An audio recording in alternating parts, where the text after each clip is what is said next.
दिव्या अभी अभी कॉलेज से घर आई तो देखती है कि माँ रोज की तरह किचन में व्यस्त है। भाभी अपने कमरे में फोन पर किसी से बातें कर रही थी।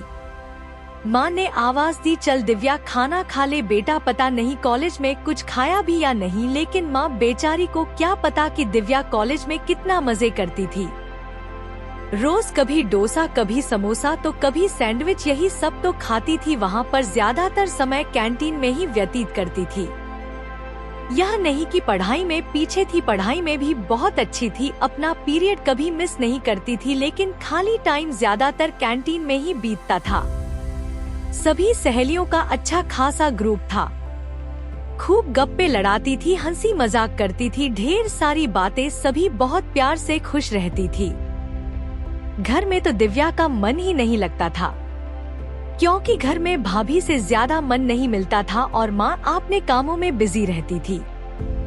भैया और पिताजी दोनों दुकान पर रहते थे, रात को ही घर आते थे। एक फिक्स रूटीन था। घर में ज्यादा किसी से अपने मन की बात नहीं कर पाती थी, क्योंकि कोई था ही नहीं है ऐसा।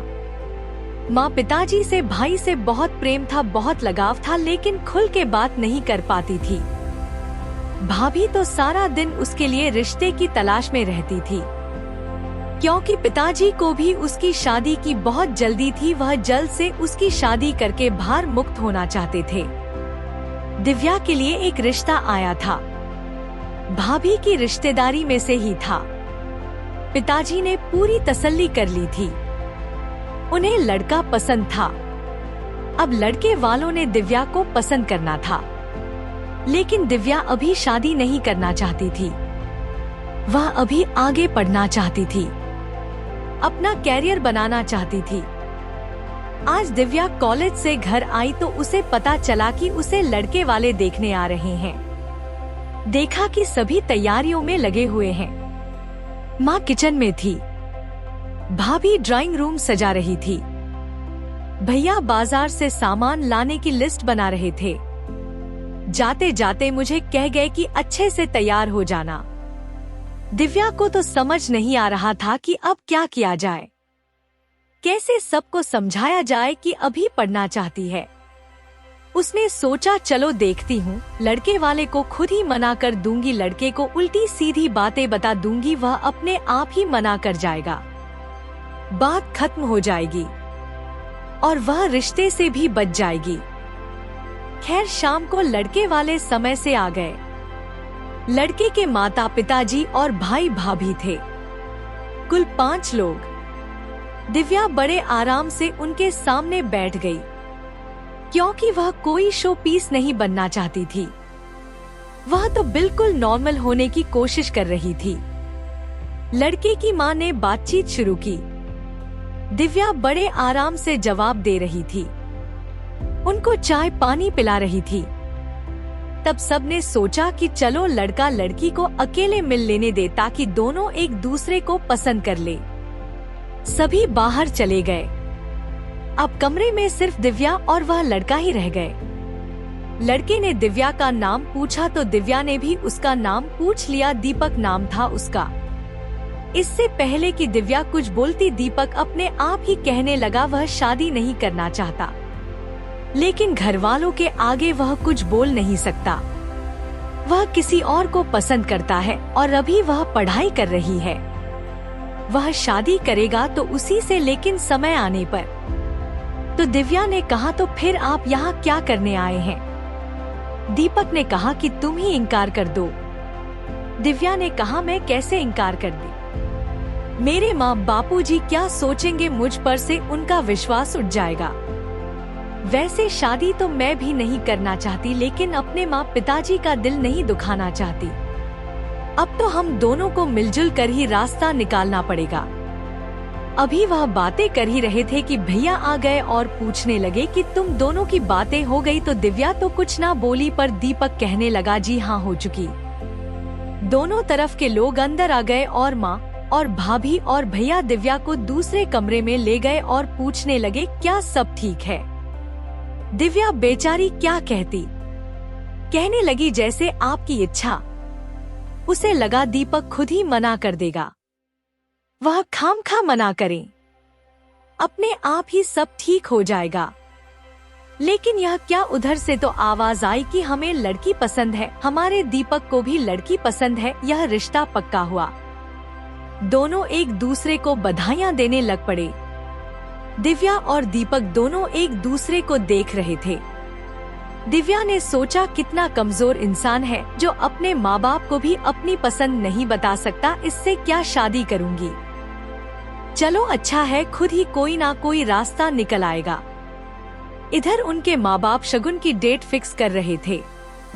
पिताजी ने उनको कहा पंडित से पूछकर हम कोई अच्छा सा मुहूर्त निकलवा लेंगे तो शगुन की डेट फिक्स कर लेंगे। वह लोग खा पी कर चले गए। माँ, पिताजी, भैया, भाभी सभी बहुत खुश थे। उन्हें समझ नहीं आ रहा था मैं खुश क्यों नहीं। उन्होंने सोचा शायद घर से दूर जाने से इसका मन उदास है। उस रात दिव्या को नींद नहीं आई। सारी रात दिव्या सोचती रही कैसे इस रिश्ते से छुटकारा पाया जाए कि सांप भी मर जाए और लाठी भी ना टूटे। खैर उसने ऊपर वाले के सहारे सब छोड़ दिया। सुबह कॉलेज गई तो किसी को कुछ बताया नहीं, क्योंकि वह जानती थी अगर किसी को कुछ बता दिया तो सभी मजाक ही करेंगे और वह तो रिश्ता रखने में इंटरेस्टेड ही नहीं थी। आज पूजा का बर्थडे था तो वह पार्टी दे रही थी। कॉलेज के पास ही एक कैफे था, वहीं पर सबने जाने का प्लान बनाया। कॉलेज खत्म करने के बाद सब लड़कियां कैफे पहुंच गई। अभी सभी ऑर्डर ही दे रही थी तो दिव्या ने देखा एक कोने में दीपक किसी और लड़की के साथ बैठा कॉफी पी रहा है। थोड़ी देर के लिए तो उसके पसीने ही छूट गए, फिर धीरे धीरे उसने अपने आप पर काबू पाया और उसकी तरफ पीठ कर बैठ गई। सब ने कहा दिव्या तुम इतनी अनमनी क्यों बैठी हो, क्या हुआ, तबीयत तो ठीक है ना। दिव्या बोले नहीं नहीं सब कुछ ठीक है, बस ऐसे ही। पर ध्यान तो उसका सारा दीपक पर था और उसके साथ जो लड़की बैठी थी उस पर था। अरे इस लड़की को तो वह जानती थी, यह तो उसके कॉलेज की ही स्टूडेंट है और उससे जूनियर है। अच्छा तो यह है, दिव्या ने सोचा। खैर थोड़ी देर बाद दीपक और वह लड़की चले गए। दिव्या अब थोड़ा नॉर्मल हुई। उसने अपनी सहेलियों से कहा कि अभी अभी जो लड़की लड़का गए हैं, यह लड़की तो अपने कॉलेज की ही है। तो पूजा ने कहा हाँ मैं इसे जानती हूँ, यह मेरी कजन की फ्रेंड है। अब दिव्या के दिमाग में आइडिया आ गया। जब सब चले गए तो उसने पूजा को कहा मुझे उस लड़की से मिलवा दो। पूजा ने कहा तुम्हें उस लड़की से क्या काम है। दिव्या ने कहा ऐसे ही कुछ काम है, बाद में बताऊंगी, काम हो जाने के बाद मुझे उससे अकेले में मिलना है। पूजा ने कहा ठीक है कोई बात नहीं, कल मैं उससे तुम्हारी मुलाकात करवा दूंगी। दिव्या तो खुशी खुशी अब घर पहुंची तो देखा सब खूब तैयारियों में लगे हैं, चारों तरफ से बधाइयां आ रही है। शॉपिंग की लिस्ट बन रही थी। माँ पूछ रही थी आज चलो और शगुन के लिए कोई ड्रेस पसंद कर लो, तो दिव्या ने बहाना बना दिया नहीं मैं आज बहुत सर दर्द कर रहा है, आज नहीं कल चलेंगे। मैंने कहा ठीक है कोई बात नहीं, आज आराम कर लो, कल थक गई होगी ना। दिव्या की तो जैसे तैसे रात कटी। सुबह कॉलेज गई तो पूजा को ढूंढ रही थी। पूजा से पूछने लगी तुमने उससे बात की, तो पूजा कहने लगी अभी तो पहुँचे हैं, वह अपना पीरियड अटेंड कर रही है, फ्री होती है तो बात करती हूँ। क्या बात है, तुम इतने उत्सुक क्यों हो। दिव्या ने कहा ऐसे ही, जरा जल्दी कोशिश कर दो ना। पूजा ने कहा ठीक है। यह कहकर वह अपना पीरियड अटेंड करने के लिए चले गए। दोपहर में पूजा ने कहा जाओ वह कैंटीन में है, उससे मिल लो। दिव्या उसके पास गई। वह बड़ी हैरानी से दिव्या को देख रही थी। उसने पूछा आप कौन हैं और मुझसे क्यों मिलना चाहते हैं। दिव्या ने कहा कल तुम जिसके साथ कैफे में थी वह कौन था। 2 मिनट के लिए वह लड़की उसे देखती रही और पूछने लगी तुम मुझसे यह सवाल क्यों कर रही हो, कोई भी हो तुम्हें उससे क्या। तो दिव्या ने बताया यह वही लड़का है जो कल मुझे देखने आया था और शादी के लिए हाँ करके गया है। वह लड़की बोली अच्छा तो वह तुम हो, मुझे दीपक ने बताया था, लेकिन आज ही मेरे माँ बाबूजी दीपक के घर जा रहे हैं मेरा रिश्ता लेकर और सारा सच बताएंगे। कल ही दीपक ने मुझसे सारी बात कर ली थी। दिव्या बोली सच, क्या तुम सच कह रही हो। हाँ, वह लड़की बोली, यही सच्चाई है, मुझे दुख है कि वह तुमसे शादी नहीं करेगा। दिव्या बोली, मुझे और क्या चाहिए, यही तो मैं चाहती थी। दिव्या भगवान का शुक्र अदा करते हुए चली गई। आज वह बहुत खुश थी, तो चलो अपने आप ही सब ठीक हो गया। दिव्या को उस लड़के से मिले आज 7 दिन हो गए थे, लेकिन लड़के वालों की तरफ से कोई फोन नहीं आया था। इधर घर में शगुन की तैयारियां चल रही थी। भैया ने सब बुकिंग्स करवा ली थी। माँ भाभी तो शॉपिंग में बिजी थी। दिव्या तो पढ़ाई का बहाना करके नहीं जाती थी। अब उसे बड़ी चिंता हो रही थी। अब उसने सोचा, लगता है लड़की से दोबारा मिलना पड़ेगा। अगले दिन कॉलेज गई तो उसने पूजा से कहा, मुझे तुम्हारी कजिन की फ्रेंड से दोबारा मिलना है। पूजा ने कहा, क्या बात है, तुमने मुझे पहले भी कुछ नहीं बताया, आखिर क्या चक्कर है। पूजा उसकी फास्ट फ्रेंड थी, तो उसने सोचा कि चलो इसको अब सब कुछ बताना ही पड़ेगा। दिव्या ने उसको सारा वृतांत बताया। पूजा ने बताया कि 5-6 दिन से वह लड़की नहीं आ रही। दिव्या ने कहा, मुझे उसके घर जाना पड़ेगा। पूजा ने कहा, देखो वहाँ जाना बहुत मुश्किल है, क्योंकि बहुत अच्छा इलाका नहीं है जहाँ वो रहती है, लेकिन फिर भी हम चलते हैं।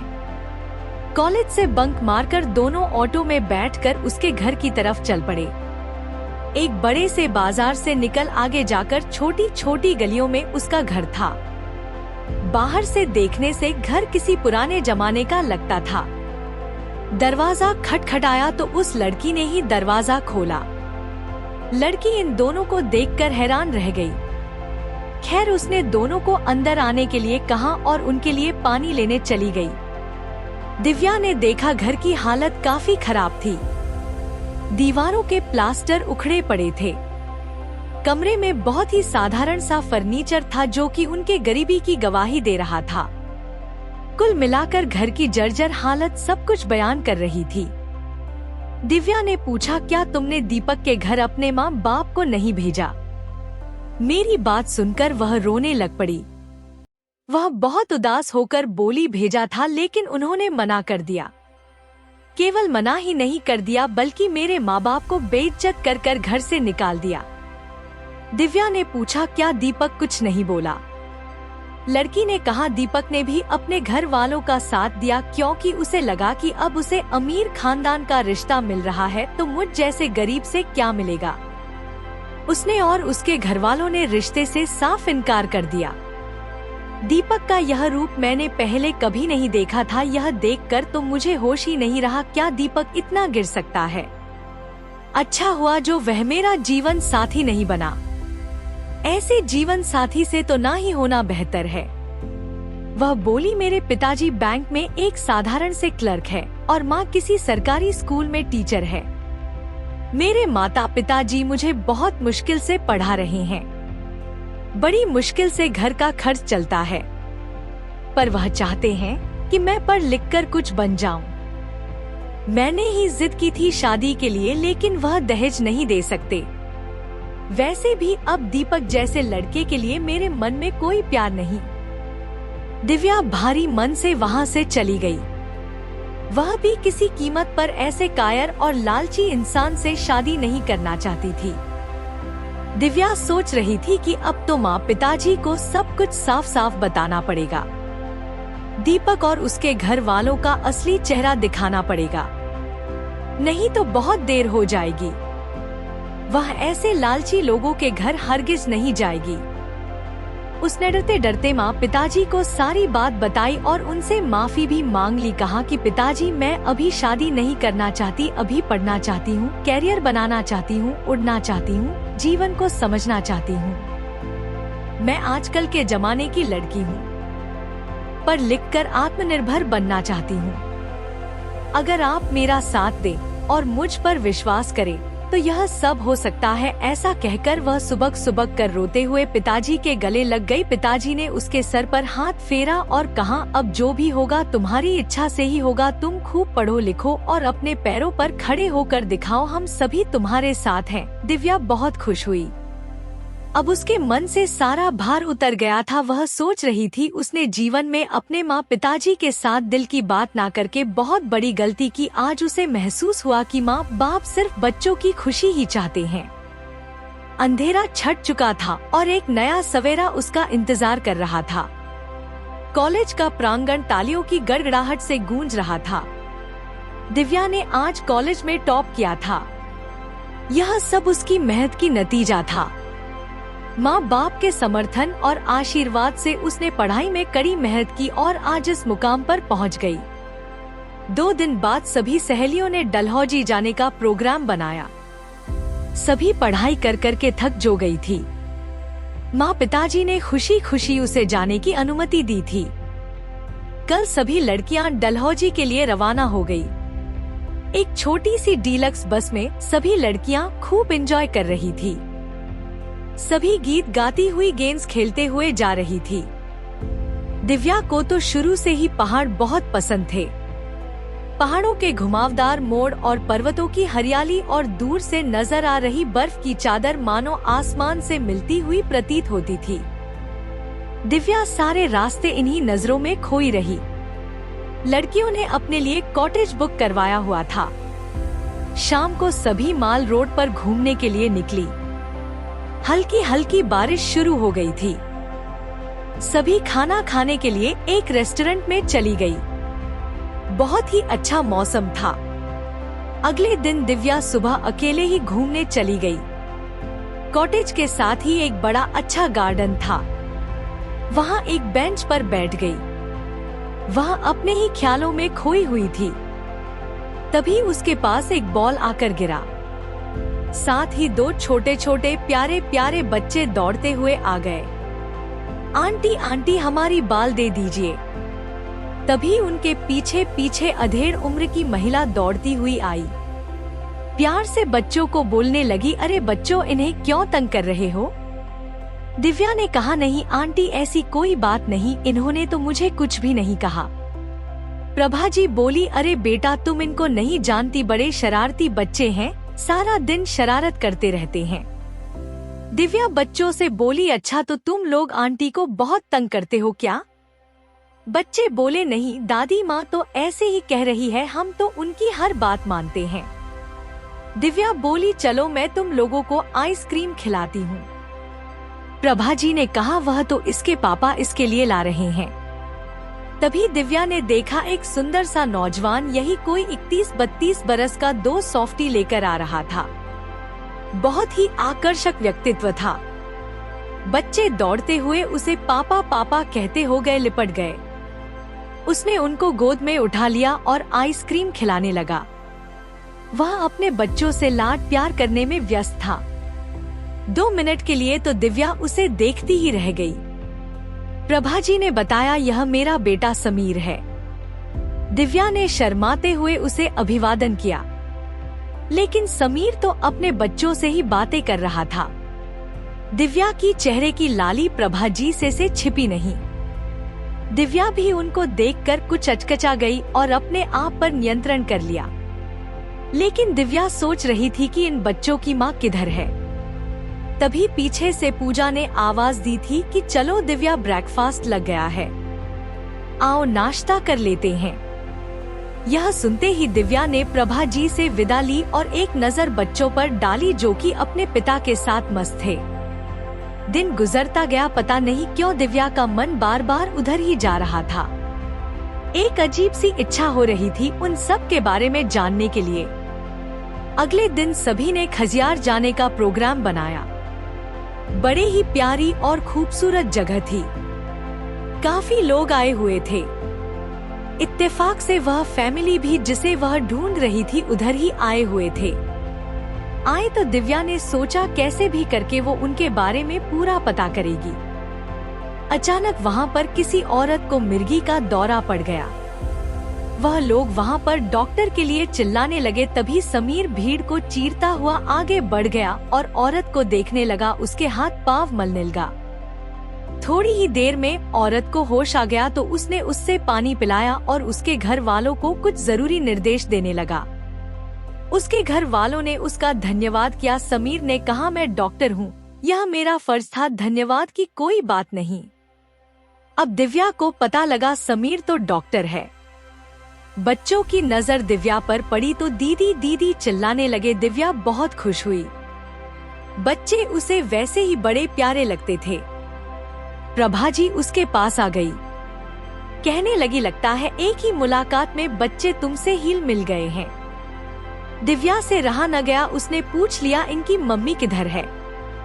प्रभा जी ने भराई आवाज में उत्तर दिया, 2 साल पहले एक एक्सीडेंट में उनका देहांत हो गया। सुनकर दिव्या को बहुत धक्का लगा।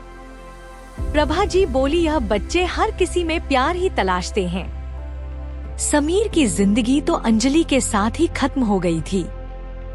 आज सिर्फ इन बच्चों के कारण ही जिंदा है। उसने तो अपने आप को मरीजों में ही बिजी कर लिया है।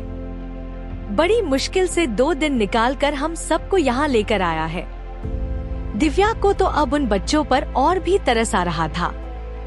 समीर ने प्रभा को आवाज दी, चलो माँ बच्चों को कुछ खिला देते हैं। प्रभा जी ने कहा, चलो दिव्या तुम भी हमारे साथ ही चलो ना, इकट्ठे है कुछ खाते हैं, साथ में बच्चों का भी मन लग जाएगा। समीर हैरान होकर अपनी माँ की तरफ देख रहा था। दिव्या भी कुछ झिझक रही थी, लेकिन बच्चे अपने दीदी को साथ ही लेकर जाने को माने। खाने की टेबल पर प्रभा जी दिव्या के बारे में पूछने लगी तो दिव्या ने अपने बारे में सब बताया। समीर भी बड़े ध्यान से उनकी बातें सुन रहा था। पता नहीं क्यों दिव्या समीर की तरफ आकर्षित हो गई थी। उसे अपने जीवन साथी के रूप में देखने लगी थी। उसे समझ नहीं आ रहा था कि यह सब क्या हो रहा है, जबकि समीर की तरफ से कोई भी रिस्पांस नहीं था। लेकिन प्रभा जी से यह सब कुछ छिपा नहीं था। उन्हें दिव्या बहुत ही प्यारी लगी थी। वह तो चाहती ही थी कि कोई लड़की समीर के जीवन में आ जाए। दिव्या में उन्हें वह सब कुछ दिखाई दे रहा था जो उनके परिवार के लिए, समीर के लिए और बच्चों के लिए आवश्यक था। प्रभा जी बहुत ही अनुभवी महिला थी। चाहे उन्हें उम्र का अंतर दिखाई दे रहा था, लेकिन दिव्या की सादगी और संस्कार उन्हें प्रभावित कर रहे थे। किसी भी कीमत में वह दिव्या को अपने घर की बहू बनाना चाहती थी, लेकिन इसके लिए अभी समीर को तैयार करना था, क्योंकि अंजलि के जाने के बाद उसने अपने दिल के दरवाजे बंद कर दिए थे। दिव्या से भी तो पूछना था, आखिर उसे भी तो 2 बच्चों की मां बनना मंजूर था। लेकिन न जाने क्यों प्रभा जी के मन में एक आस जग गई थी। उन्होंने बातों ही बातों में दिव्या से उसका फोन नंबर ले लिया और अपना दे दिया और कहा, जब भी तुम्हारे शहर आना होगा तो तुमसे मिलने जरूर आऊंगी। दिव्या की आंखें भी बहुत कुछ कह रही थी। तभी दिव्या की सहेलियों ने उसे आवाज दी और कहा कि हम सब वापस जा रहे हैं। दिव्या ने जाने से पहले प्रभा जी को नमस्ते की और बच्चों को प्यार किया और चली गई। अगले दिन सुबह वापसी थी। रात भर दिव्या उन्हीं के बारे में सोचती रही। घर आकर भी दिव्या के दिलो दिमाग में से समीर निकल नहीं रहा था। क्या उसके माता पिता समीर से उसकी शादी करने के लिए मान जाएंगे? क्या दिव्या को 2 बच्चों की मां बनना स्वीकार होगा? फोन की आवाज सुनकर दिव्या हड़बड़ा कर उठ गई। उधर से आवाज आई, हेलो दिव्या, मैं प्रभा बोल रही हूँ। दिव्या बोली, कैसे हैं आंटी आप? प्रभा जी बोली, एकदम ठीक। बच्चे तुम्हें बहुत याद करते हैं। दिव्या बोली, आंटी मैं भी उन्हें बहुत याद करती हूँ। प्रभा जी बोली, कल समीर दिल्ली आ रहा है, कोई प्रेस कॉन्फ्रेंस है, मैं तो नहीं आ सकूंगी, लेकिन समीर तुमसे जरूर मिलने आएगा। दिव्या ने कहा, आंटी आप भी आ जाओ और बच्चे भी जरूर लेकर आइए, मैं आपसे मिलना चाहती हूँ। प्रभा जी ने कहा, क्या करूँ, बच्चों के स्कूल है, उनकी छुट्टी नहीं करवा सकते, इसलिए सिर्फ समीर ही आएगा। मैंने उसको बोल दिया है, वह तुमसे जरूर मिलने आएगा। दिव्या को समझ नहीं आ रहा था कि वह क्या कहे। समीर से वह क्या बातें करेगी? वह तो उसकी तरफ देखता तक नहीं, लेकिन आंटी से यह सब ना कह सकी। इधर प्रभा जी ने अपने बेटे समीर से सारी बात कर ली थी। पहले तो समीर तैयार ही नहीं हुआ क्योंकि उसने दिव्या को उस नजर से नहीं देखा था। वैसे भी उसके दिलो दिमाग पर अंजलि का ही कब्जा था। लेकिन प्रभा जी ने जब उसे बच्चों का वास्ता दिया और बताया कि दिव्या एक संस्कारी लड़की है और बच्चों से बहुत हिल मिल गई है, वह समीर से भी प्रभावित है। बड़ी मुश्किल से उन्हें इस लड़की में एक आस दिखाई दी है। बच्चों को शायद इस लड़की में अपनी माँ मिल जाए। समीर को समझ नहीं आ रहा था कि अपनी माँ को कैसे समझाए। बच्चों को तो माँ मिल जाएगी, पर उसके लिए अंजलि को भुलाना बहुत मुश्किल था। ऐसे में वह दिव्या के साथ अन्याय नहीं करना चाहता था, लेकिन प्रभा जी की जिद के आगे उसे हार माननी ही पड़ी। समीर ने कहा वह अपनी तरफ से दिव्या को मिलेगा, अगर उसे ठीक लगा तो ही शादी के लिए हाँ करेगा। प्रभा जी मान गई। अगले दिन समीर दिल्ली पहुंच गया। सारा दिन कॉन्फ्रेंस में ही निकल गया। शाम को उसने दिव्या को फोन किया। उसने दिव्या को कहा, माँ तुम्हें बहुत याद करती है, बच्चे भी तुम्हें बहुत याद करते हैं, क्या हम मिल सकते हैं? दिव्या ने कहा हाँ हाँ क्यों नहीं, तो ठीक है, आज रात का खाना तुम मेरे साथ खाओ, समीर ने कहा। दिव्या ने कहा ठीक है, कहाँ पर पहुँचना है? समीर ने उसे अपने होटल का एड्रेस दे दिया। ठीक 8 बजे दिव्या उसके होटल पहुँच गई। दिव्या नीले रंग की जीन्स और सफेद रंग की टॉप में बहुत ही सुंदर लग रही थी। एक मॉडर्न लड़की, लेकिन सादगी से भरपूर। समीर ने तो आज ही उसे ध्यान से देखा। समीर तो वैसे ही बहुत हैंडसम था। समीर उसका इंतजार कर रहा था। दोनों एक कॉर्नर वाली टेबल पर बैठ गए। दिव्या को अब कुछ घबराहट सी होने लग पड़ी थी, लेकिन वह भी समीर को परखना चाहती थी। नए जमाने की लड़की थी। ऐसे ही एक तरफा प्यार में समीर के गले नहीं पड़ना चाहती थी। दिव्या कनखियों से समीर को देख रही थी, थोड़ा घबरा भी रही थी, जबकि समीर एकदम नॉर्मल था। समीर ने खाना ऑर्डर दे दिया। पूछने लगा, क्या करती हो दिव्या आजकल?